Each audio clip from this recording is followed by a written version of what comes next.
Let's go to the Redskins at the Bucs, where the Redskins roll into Raymond James Stadium and scalp the Bucs 16-3 behind an opportunistic defense. Washington gave up 500 yards of offense and forced only one punt, but their defense forced 4 takeaways and held Tampa to just 3 points at home. Crazy game here for that many yards, only one punt, and to only score 3 points. What did you think of this game, Adam? Good win for Washington. Good win for Washington, but what a crazy game. I mean, you have to try to get that many yards and not score that many points. I mean, 501 yards of total offense, and yet you only come away with 3 points. Yeah. This was, classic, Ryan Fitzpatrick, where he's really good for a couple weeks, then he has these games where he's not, he passed the ball okay, but he didn't have any touchdowns, 2 interceptions, and I think one of them, at least one of them, was in the red zone. I believe he may have fumbled the ball another time. Yep. He may have had 3 turnovers in the red zone. It wasn't good. I know that. Is the magic fading? If it's magic, it's leaving. Yeah, and ultimately, unless they've already made up their mind, they might want to go back to Winston here, before the end of the season, and see if they're going to stick with him or if they're going to let him loose at the end of the season. Yeah, I agree with that. The further you get into we're not going to make the playoffs, the more it's important to figure out if Winston's your guy or not going forward. They may have already made up that decision, but I agree with you on that. Redskins head coach Jay Gruden on the turnovers. I promise you this: if we were even or minus 11, we wouldn't be 6-3.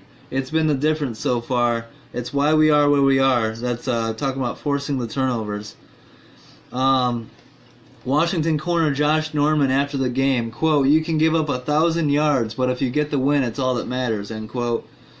Ryan Fitzpatrick throws for 406 yards, but the turnovers got him. Tampa Bay owns the NFL's top passing attack and are second in total offense, but fall to 1-2 in games where they have gained 500 plus yards.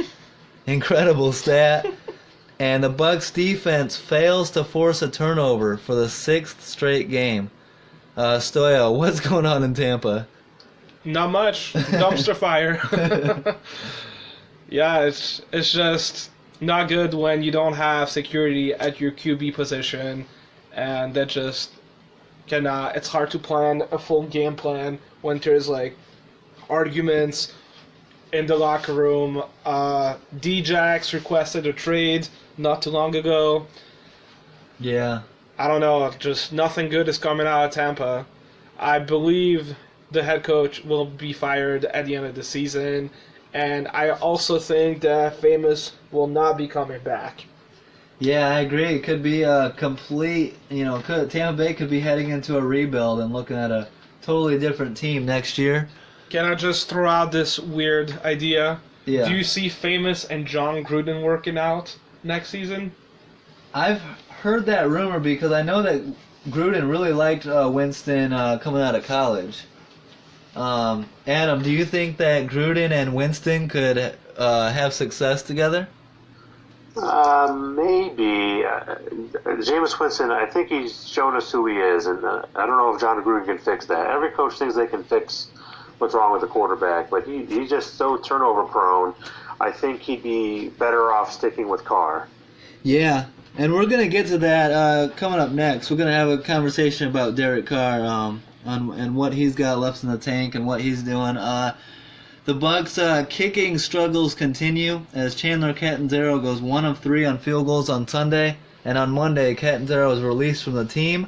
Tampa Bay signs kicker Cairo Santos on Monday night, and the Bucs will look to turn the ship around Week 11 at the New York Giants. Let's go to the Chargers at the Raiders, where Phillip Rivers leads the Chargers to a win in the Oakland Coliseum 20-6 for their 6th straight win. The Chargers offense got off to a really slow start. It took nearly 20 minutes for Rivers to complete a pass, and the Chargers put up a season low in yardage, but still get the win. It's their longest winning streak in 9 years. Rivers after the game, quote, "You got to win these games. Just find a way to win them. It doesn't matter how," end quote. Good win for the Chargers, even when it looks sloppy, right, Stoyo? A win's a win. It doesn't matter who's on your schedule. You have to win those easy games. But in the NFL, no games are easy. So even though on paper those are winnable, easy games, you still have to show up and finish those games.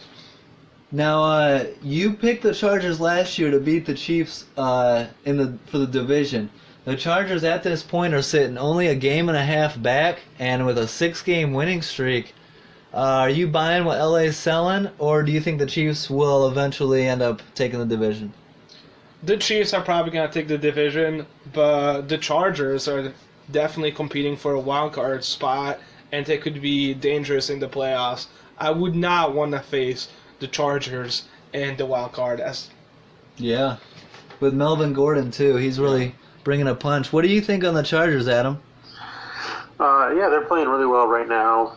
It's hard to see them passing up Kansas City. Yeah. For the division, but they'll probably get a wild card spot and they'll be in the show. They'll be dangerous for anybody. Yeah, no one's going to want to play them, but they're going to have to go into someone's arena and try to win on the road. So that's going to be difficult. If you look who they beat, they beat a couple good teams, and this is no fault of their own. They beat the teams they're supposed to beat. Mm-hmm. But it's still you still kind of wonder because they haven't played a lot of difficult teams. 2 of those wins are against Oakland. They beat San Francisco. They beat Cleveland. They did have a couple good wins against Tennessee and Seattle, particularly in Seattle. They were playing a lot better now. Last week they won that game. So they definitely are playing well right now. We'll see where they end up. Yeah, and to your point, there's still the Chargers' only 2 losses are to the Chiefs and the Rams. So we'll see what they do. There's still a lot of football left to be played. The Raiders have now lost 5 straight by at least 14 points and have been outscored in the last 9 quarters, 75-9. John Gruden after the game, quote, "This will be a year that a lot of us will never forget. It's painful," end quote. Now, there's been a lot of talk about Derek Carr and the Raiders moving on from Derek Carr and maybe the locker room not working out. I've always been an eye test guy. Stats don't matter as much to me. I feel like you can tell a lot more just by watching the game. That being said, Stoyo, what's your take on the Raiders' Derek Carr? Dude was an MVP candidate just 2 years ago, and now Gruden looks like he wants to move on from him. What's your take? Is Carr playing bad football right now? Somewhat.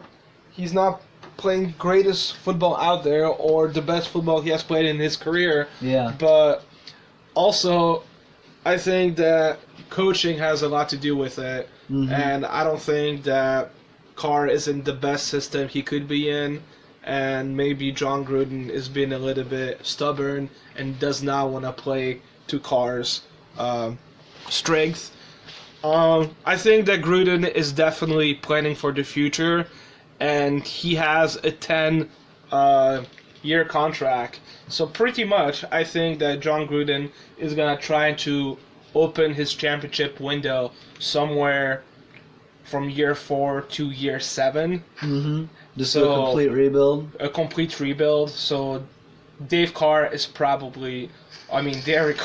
not in his plans.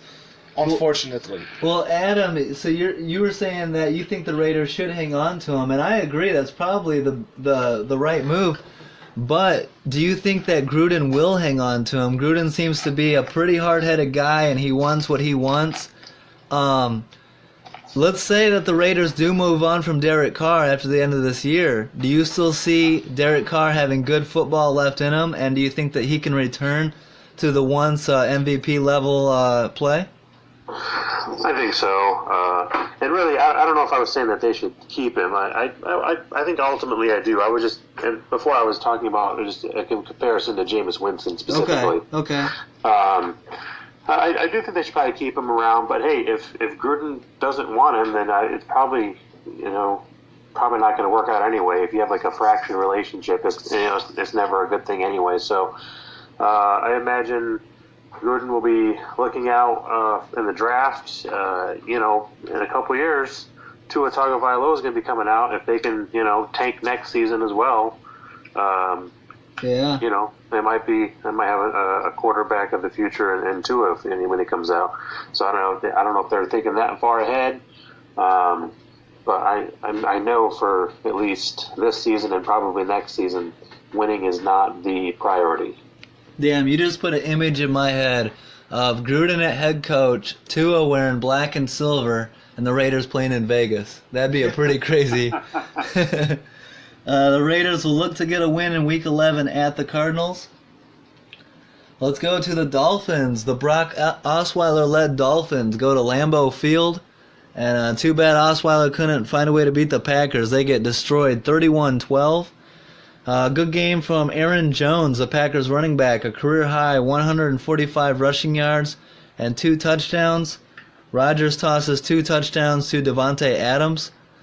Packers head coach Mike McCarthy after the game, quote, "This league has always been about big plays. You can't score without big plays, and you have to make big plays to win the game," end quote. Stoyo, the Packers take care of business here and get back to 500. Do you still see the Packers as a threat to the North?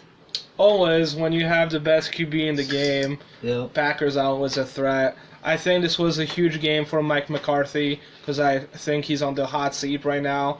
So if he doesn't make the playoff, I think he's going to be let go. So for him, this is a must-win season. Yeah, I agree. Adam, what's your take on the Packers sitting at 500? Do you think they can make a run late? They definitely can. I ultimately don't think they will. I just don't think they're that good actually. They're decent, and you're always going to have a chance with. I'll say the third best quarterback in the league. Oh. I'm not going to argue with Aaron Rodgers. Well, Mitch Trubisky is in there, so yeah, I'll agree. No, I'm just kidding. It was an interesting game. It was actually a competitive first half, but then ultimately too many mistakes by the Dolphins. Interception, lost fumble. They love the quarterback to get sacked 6 times. But as far as the Packers, I think they'll probably end up at in the 9-7 area. Yeah. So I don't think that's going to be good enough to make it into the playoffs. But they definitely, of course, you have a chance with Aaron Rodgers.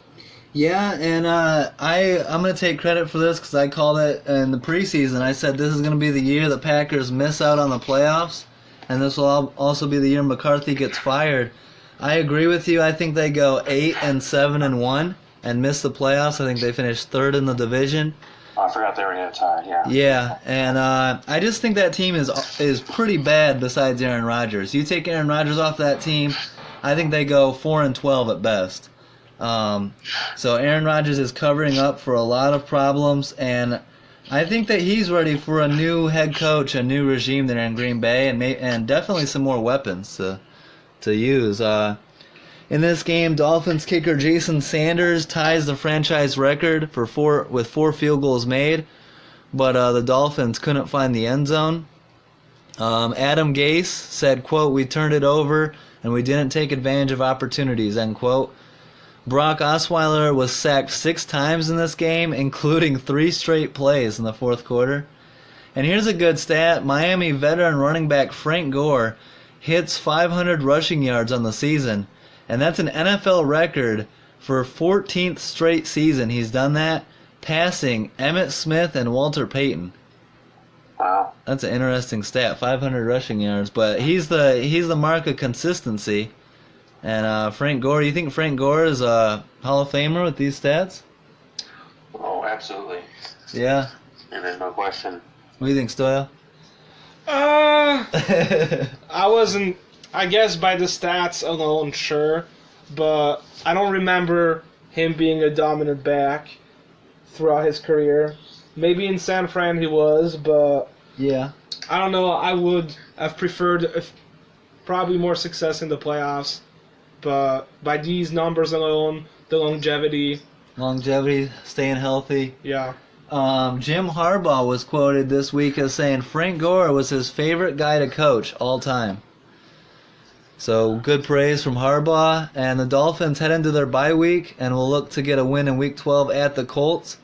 Let's go to the Seahawks at the Rams, where this was a surprisingly really good game. The Seahawks almost pulled it out, but the Rams get a big home division win against the Seahawks 36-31 in the LA Coliseum. Star running back Todd Gurley rushes for 120 yards and a touchdown as the Rams take a stranglehold on their second straight NFC West title.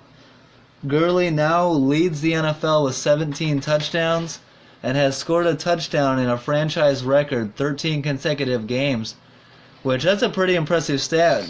Marshall Faulk was an impressive Ram there for a while. Yeah. The Rams have yet to lose back-to-back games under head coach Sean McVay. Adam, how impressed are you with the Rams so far this year? They're looking very good. Right now, I would say I would put them at probably the third best team right now. In the league? Okay. Yeah. All right. Mm-hmm. They do have a big hole in their defense actually. So they're susceptible to teams who can run the ball. Yeah. They do have some guys, of course, Aaron Donald, that'll get to your quarterback, and so that's always a threat. But I think for those reasons, that's why I don't have them at the top. All the teams have kind of a weakness. Well, maybe except for the Saints. Yeah. But they are going to be a threat. It's going to be a really interesting NFC playoffs with them and then the Saints, and I assume probably the Bears, and we'll see how they're doing there. And strength on strength with defense versus offense. Yeah, absolutely. And the Rams' newly acquired defensive end Dante Fowler came up big late with a strip sack and fumble recovery, setting up the Rams in the red zone, making up for his unsportsmanlike penalty earlier in the game that kept a Seattle drive alive. Star defensive tackle Aaron Donald already has a career high with 12.5 sacks this season. I think the Sue addition is really helping him out there. And the Rams are struggling against the run, but that pass rush is nasty, and they're going to be tough to beat. And then with Todd Gurley on the other side of the ball. Some bad news for the Rams, though, is wide receiver Cooper Kupp tears his ACL in this game and is out for the season. That's a massive loss for them. Stoyo, losing Cooper Kupp, how big of a loss do you think the Rams can overcome that?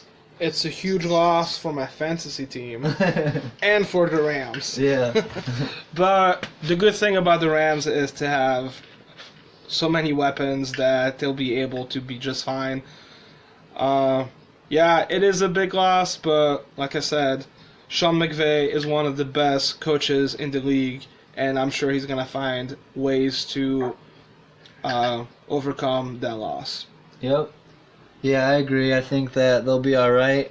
The Seahawks will look to get back to 500 in Week 11 against the Packers. That is tomorrow night. It's Packers at Seahawks on Thursday night. That's a big game. Go Seattle. Go Seattle. Sunday Night Football, the Cowboys at the Eagles is up there with my biggest surprises of the weekend. I picked the Eagles in this one pretty much to blow them out. I thought the Eagles were going to take advantage of a reeling Cowboys team, but the Cowboys stunned the Eagles 27-20 for a big road division win. Zeke Elliott was able to establish himself 151 yards rushing. Zeke, after the game, quote, "It was absolutely mandatory that we went out and got this win." I think this win saves Jason Garrett from getting fired this week. And it's the Eagles' third straight home loss. And a decent game from Dak Prescott. Adam, big win for the Cowboys, and just as big a loss for the Eagles here. Definitely. I was very surprised as well. The Cowboys have been very inconsistent. It seemed like the Eagles were starting to put something together And then here you come with the Cowboys. They're the classic, 8-8 team. They're going to win some, they're going to lose some, and this is the week they decided to win. So I don't know if Garrett was going to get fired mid-season regardless. Yeah. It may still be a question at the end of the season. However, I think the problem is they have the formula. They need to feed Ezekiel Elliott, get him the ball, get him touches, and some games they just go away from it for some reason. Yeah. I believe last week in their game last week he only touched the ball. It's just like a handful of times in the second half. Yeah. And, so they really need to get him the ball. That'll set up the play action, slow down the pass rush, give Dak a little extra time to get the ball out. Yeah, to me it seems like common sense. Who's the best player on the Cowboys? Zeke Elliott. Feed him. Feed Zeke. Stoyo, what do you make of this game? A shocker that the Cowboys go into Philly, go into the defending champ's house and beat them. Yeah, I guess Philly has the old Super Bowl hangover because I just thought they were going to be much better this season. Feed Zeke as much as you can. I don't know why the Cowboys are not doing that every game. Oh, wait, I do know why. They have a shitty coach. That's true. I think Jason Garrett should be fired, should have been fired a long time ago. We should make some kind of bet to see who's going to get fired first, Marvin Lewis or Jason Garrett. That's a good one. In a hot take alert, I'm going to say this. The Eagles, bad loss here. I have them rebounding. They have 2 games against the Redskins still yet to play. I have the Eagles winning the NFC East. Wow. So, we'll see. Hopefully they don't make me eat my words. Monday Night Football, Giants at Niners in a game, a battle of who cares. Adam, decent game, I guess. What'd you think? Niners surprisingly lose, and Eli comes through in the clutch. Yeah, you can make a case that this was actually one of the more entertaining games of the weekend. Yeah. Just based on competitive balance. Eli, comes out, throws 3 touchdowns, only 60% completion percentage, but no interceptions. And he was only sacked 1 time in this game. I think that's kind of the important thing. That just like Tom Brady, Eli's not going to be a guy to escape the pocket. So when you give him time to throw the ball, he's still going to be a guy that can distribute the ball to his receivers. Odell Beckham, another 2 touchdown catches in the game. Kind of a quiet night from Saquon Barkley, but I think that's kind of the way it's going to go. He's going to have a kind of a quiet game, and he's going to break out in a game. Nick Mullins for the 49ers. I was watching a lot of the plays from that game, and I came with the conclusion that Nick Mullins looks like he got a chance to be if not a starter, at least a pretty solid backup. Yeah. I did see some pretty accurate throws. I also saw some throws that looked like, that he could have put it the ball a little better on point. There was a touchdown throw that was made much more difficult because of kind of underthrowing. Again, with a kind of a similar play across the middle, he threw kind of behind the receiver. If he would have thrown it in front of the receiver a little bit, they would have got some yards after the catch. So he's got to tighten up his throws a little bit, but it looks promising for only his second start and being an undrafted free agent. Yeah, I'm a Nick Mullins fan. I hope that he keeps it going. It would be a good story to see an undrafted quarterback have success. Stoyo, were you surprised by the Giants getting a win here? Definitely I was. As Adam said, it was quite an entertaining game. Eli missed OBJ on a few throw. I found it quite funny that OBJ had to wave to Eli that he was open in the end zone. There was also a play where OBJ beat 2 defenders and Eli just underthrew him. Yeah. And I expected Odell to just go wild on the sideline, which he did not do. Nice to see some maturity out of him. Yeah, and that probably helped them to win the game by staying cool on the sideline, not having issues over there. Yeah, I don't know. The NFL is just such a difficult league. Anyone can win on any given Sunday or Monday. Yeah. But yeah, I'm a huge fan of Nick Mullins right now. Such a good story. It's good to see that. Yeah, and my guy Akella Witherspoon, tough game for him. He was getting torched by Odell Beckham, so hopefully he bounces back. I labeled him a future star, so hopefully he turns it around. Let's go to predictions. Week 11 predictions. We got some great games coming up. Another good Thursday night game. The 4-4-1 Packers at the 4-5 Seahawks tomorrow night. Adam, where are you going with this one? I'm going Seattle. Nice. They've been playing really well in the last few games, and Green Bay's been playing okay, but ultimately the game is in Seattle. This is probably a game where if it was in Green Bay, I might lean toward Green Bay. If it's in Seattle, so I'm going to say Seattle. Yeah, that's a good take. What do you think, Stoyo? Seattle, fuck Green Bay. Yeah, the Seattle, the 12th man, it's a real good home advantage there. Hopefully they get pressure on Aaron Rodgers. Russell Wilson's one of my favorite quarterbacks in the league. And I think he's going to dice up that Packers defense. I got the Seahawks in a good, hard-fought game. Seahawks by like 3. Let's go to Sunday, the 4-5 Cowboys at the 4-5 Falcons. Stoyo, where are you leaning here? I'm going to go with a tie because neither team show up on a regular basis.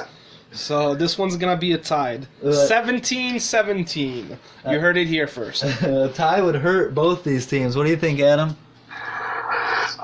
This is a tough game just because both of these teams have been so inconsistent. I'm going to go with Atlanta just because I feel like Dallas can't string together, good games back to back. Yeah, I'm with you. The Cowboys had a good game last week. The Falcons did not. So roles reverse this time. The Falcons have a good week. The Cowboys did not. Taking Atlanta at home. The 6-3 Panthers at the 3-6 Lions. Adam, do you see the Lions bouncing back against Carolina? I got the Lions in a blowout on this one by about 28. Damn. No. Okay. Unfortunately, we do not play well against Carolina. Yeah. And especially in the last few seasons. I don't know if Darius Slay's going to be back. Our offense is probably not going to get any better without Tate there. So I think this is going to be another disappointing week for us Lions fans, with Carolina winning pretty big. Yeah, and with Carolina getting blown out the way they did by Pittsburgh, I think they're going to be ready to go. What do you think, Soil? I agree with what you just said. After such a big loss, they're going to have to win this game. So this is the wrong time for the Lions to play the Panthers. Cam Newton's going to be angry. I expect Greg Olsen to torch that secondary. Yeah, if Slay doesn't play, it could be trouble for that Lions secondary. I'm going to go Panthers as well. Titans, 5-4 Titans at the 4-5 Colts, which is suddenly a battle in that division. It's meaningful football. Titans at Colts. I'm going Indy here. Titans coming off a big game. I think they come back down to earth. As good as that Titans defense is, Andrew Luck might be better. What do you think? What do you think, Stoyo? I'm going to go with the Colts as well. I'm a fan of Andrew Luck. And when they're at home, they seem to do better than on the road. Nice. At Lucas Oil. Adam, what are you thinking? I'm leaning toward the Titans. However, I think ultimately it's going to be tough with Andrew Luck playing as well as he's been playing. If they can continue to protect Andrew Luck against Tennessee's defense, which is pretty good, then I think Indianapolis will actually win. Yeah, I agree. Hopefully, that'll be a big win for Indy. Get them back to 500, which they haven't been in a while. The Texans, 6-3 Texans at the 6-3 Redskins. This is a very interesting game. Adam, where are you leaning on this one? I'm going to go Houston. Okay. I think they're going to get to. I think J.J. Watt and crew is going to get to Alex Smith, and they're gonna make life hard for the Redskins, even though the game is in Washington. I'll take Houston by a field goal. Yeah, I'll be wearing my Clemson Deshaun Watson jersey for this one. What do you say, Stoyo? I agree as well. Yeah, it's just going to be... I don't even think it's going to be close. Alex Smith versus J.J. Watt. I know who I prefer there, so I'm going to go with the Texans. Yeah, you got Clowney coming on the other side, so... Yeah, go Texans. I think the Redskins are playing a little bit better than they actually are with that record, so they'll come back down to earth a little bit. And if the Eagles are going to make the playoffs, Washington's got to start losing. The 6-2-1 Steelers at the 3-6 Jags. You guys know why I put this one on here, because of last year. Steelers still looking for revenge. 2 losses last year, both of them in Pittsburgh. Adam, do you see the Steelers getting revenge in Jacksonville? I think so. I think at this point the Jaguars are kind of a mess. I think, I don't want to say they've given up on their season, but they look up at their division and they see 3 teams ahead of them, 2 of which are probably are going to be very difficult to catch. Mm-hmm. I don't want to say they're going to give up, but I don't think they're going to have it against Pittsburgh, who's really moving right now. Yeah, what do you think, Stoya? I'm going to make a wild call and say the Jags are going to win. All right. The Steelers happen to lose games that they need to win every year, and this is one of those games that they're going to lose.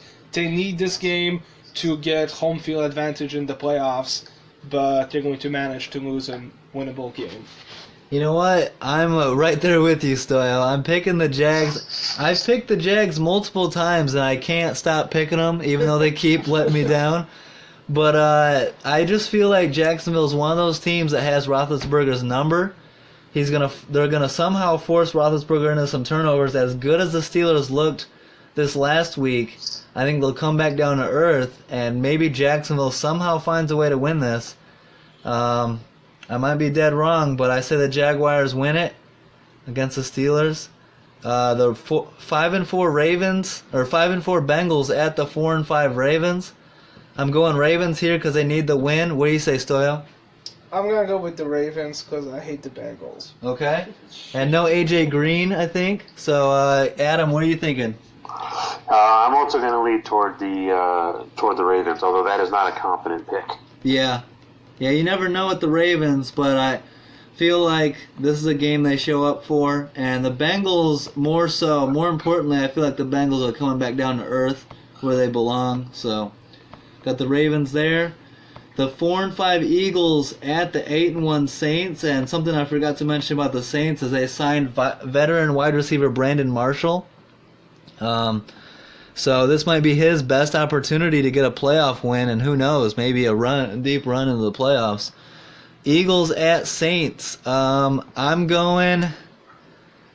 Damn, I said that about the Eagles? All right, Eagles getting the road win in New Orleans. What do you say about this one, Adam? I got the Saints. Okay. I have them fairly easily. Yeah. They're playing so well right now. The defense is finally playing up to what they were last year. Obviously, Drew Brees is Drew Brees. They seem unstoppable right now. Yeah. And it definitely doesn't help that the Eagles' secondary is so banged up going into this game. Are you going Saints here, Stoya? Yes, I kind of have to. Yeah. I don't believe in the Eagles as much as you do, and Drew Brees at home is difficult to defeat. So I'm trying to do the math in my head. If the Eagles fall to 4-6, so they still win the division, I'm changing my pick. I'm going Saints. I say the Eagles drop to 4-6 and still find a way to win the East, because the Saints are probably going to blow this one out. Let's go to Sunday night, where the 5-3-1 Vikings at the 6-3 Bears. I can't wait for this game. I'm going to have a nice buzz on for this game. You guys know where I'm going with this. Adam, do the Bears beat the Vikings in Soldier Field on Sunday night? What do you think? I am going to go with the Vikings. Okay. I think mostly despite the Bears. I don't know if that's a heart pick or a brain pick, but I'm gonna go with Minnesota. Okay. They probably got the better all-around team. Kirk Cousins, better weapons. What do you think, Stoyo? They probably do have the better team, but we're gonna win at home. Finally, we're gonna take care of business. Hopefully.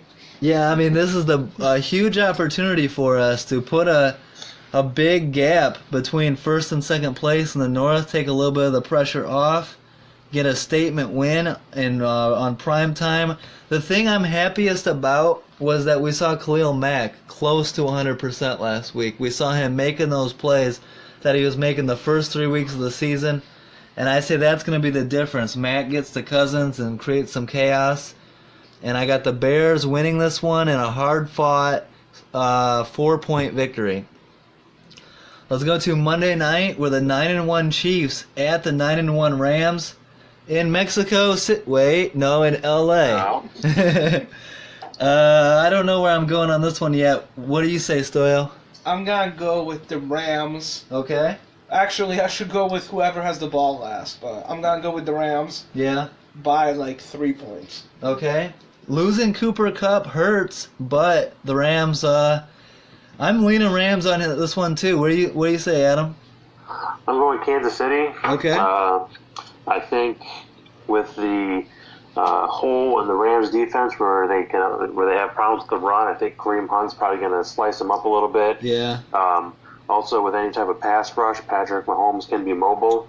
He can get out of the pocket, and he's proven that he can make accurate throws on the run. So I got Kansas City in this one. Should be a really good game, though. Yeah, I'm looking forward to this game. I'll be watching it, of course.